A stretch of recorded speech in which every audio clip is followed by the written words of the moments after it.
আজকে আমরা দেখব যে কিভাবে এনিমি লঞ্চ প্যাড ব্যবহার করতে হয় বা সঠিক ব্যবহার করতে হয়।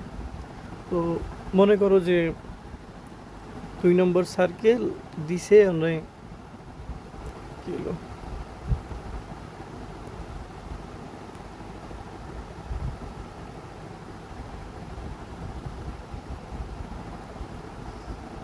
ঠিক আছে। মনে করো যে 2 নম্বর সার্কেল দিছে, তো তোমরা জোনের বাইরে আছো, পুরো ফুল টিম।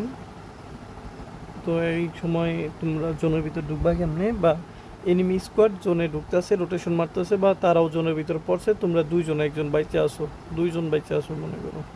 তো এনিমি কি করব, এনিমি গাড়ি দিয়া রোটেশন মারবো, বা বর্তমানে লঞ্চ প্যাডের মেটা চলতেছে, তো যে কোনো সময় লঞ্চ প্যাড নেওয়া যায়। তো ওরা কি করবো, লঞ্চ প্যাড মারবো, মাইরা জোনে ঢোকার ট্রাই করবো, যদি জোনে মানে ভিতরে পড়া জায়গা সার্কেলের বাইরে।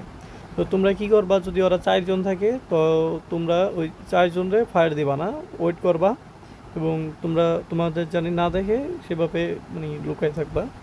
তো ওরা 2 জন যে গেলে লঞ্চ প্যাড দিয়া উইরা যাইব গা, তারপর 2 জন থাকবো বা 1 জন থাকবো, ওইটারে 2 জন মিলা টার্গেট কইরা ওটারে মারবা। তারপর ওটারে মাইরা কনফার্ম কইরা ওগো লঞ্চ প্যাড দিয়ে তোমরা অন্য জায়গায় যাবা গা, ওয়েট করবা এবং দেখবা যে কিভাবে কি হইতাছে।